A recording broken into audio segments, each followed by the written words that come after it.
Kaleshwaram నివేదికపై cabinet లో సమగ్రంగా చర్చిస్తామన్నారు మంత్రి కోమటిరెడ్డి వెంకటరెడ్డి. కాళేశ్వరం ప్రాజెక్టు నిర్మాణంలో అవినీతి జరిగిందని అందరికీ తెలుసని, ఇప్పటికే కొందరిపై చర్యలు తీసుకుంటున్నామంటున్న మంత్రి కోమటిరెడ్డి వెంకటరెడ్డితో మా ప్రతినిధి Vijay Bhaskar face to face.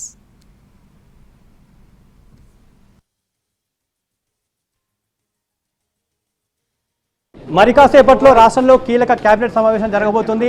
మంత్రులు ఉన్నారు, కోమటిరెడ్డి ఉన్నారు, వారితో మాట్లాడే ప్రయత్నం చేద్దాం. సార్ చెప్పండి, ఏంటి కీలకంగా మరోసారి కేబినెట్ సమావేశం జరగబోతుంది? ఎలా ఈ రోజు రిపోర్ట్ ఎలా జరగబోతుంది? రిపోర్ట్ మీరు చూడాలి. రిపోర్టు క్యాబినెట్లో చర్చిస్తాం, బయట ఓపెన్గా చర్చించేది కాదు. తర్వాత దాని మీద ఒక కమిటీ వేసిండ్రు. నిన్న ఉత్తమ్ కుమార్ రెడ్డి గారు కమిటీ మీటింగ్ పెట్టిండ్రు. రాత్రి ఉత్తమ్ కుమార్ రెడ్డి గారు సీఎం గారితో భేటీ అయ్యిండ్రు. నేను ఉదయంకి వెళ్ళి ఇక్కడ పూజలో ఉన్నా.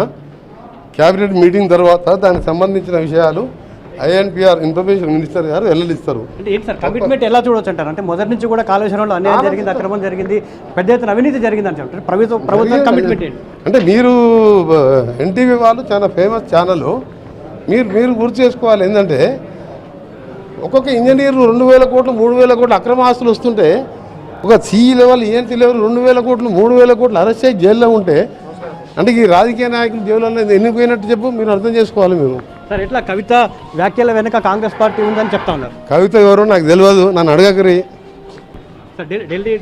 ఢిల్లీ రేపు మార్నింగ్ వెళ్తున్నాము. ఇవాళ సగం మంది పోయినరు, కొందరు ట్రైన్లో పోయినరు, కొందరు ఫ్లైట్లో పోయినరు. రేపు నాకు గడ్కరీ గారితో సమావేశం ఉంది. ఎల్లుండి జంతర్ మంతర్ దగ్గర ధర్నా ఉంది. మాకు రాష్ట్రపతి కానీ ఎవరికి అపాయింట్మెంట్ ఇవ్వలే.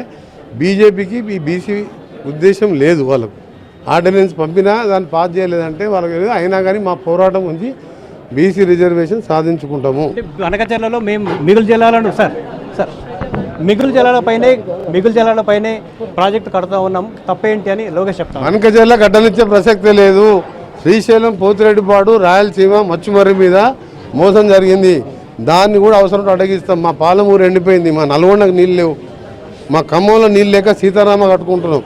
అనకచర్ల లోకేష్ అసలు రాజకీయాలే తెలియదు. ఆయన రాజకీయాలు తెలియదు, తండ్రి చాటు వాడు కొడుకు. ఆయనకి ఏం తెలుసని మనకచర్ల గురించి కేంద్రం నిన్న జలశక్తి మినిస్టర్ గారు ఆర్డర్ ఇచ్చిండు. మా ఎంపీ గారు క్వశ్చన్ వేస్తే ఏమని, మీకు ఎట్టి పరిస్థితుల్లో బనకచర్ల మేము రిజెక్ట్ చేసినాం, ప్రపోజల్ లేదని చెప్పిండు. అయిపోయి దర్ ఇస్ నో మ్యాటర్. మొత్తంగా బీసీ రిజర్వేషన్లకు సంబంధించి కవిత చేస్తున్న ధర్నా విషయంలో తాను మాట్లాడే ప్రసక్తే లేదని చెప్తా ఉన్నారు. ఖచ్చితంగా కాళేశ్వరం కమిషన్ రిపోర్ట్ పైన ప్రభుత్వం చర్యలు తీసుకోబోతుందని చెప్తా ఉన్నారు. బనకచర్ల నిర్మాణాన్ని ఖచ్చితంగా రాష్ట్ర ప్రభుత్వం అడ్డుకోబోతుందని కూడా మంత్రి కోమటిరెడ్డి వెంకటరెడ్డి చెప్తా ఉన్నారు. కెమెరామెన్ వాళ్ళతో విజయభాస్కర్, ఎన్టీవీ, నల్గొండ జిల్లా.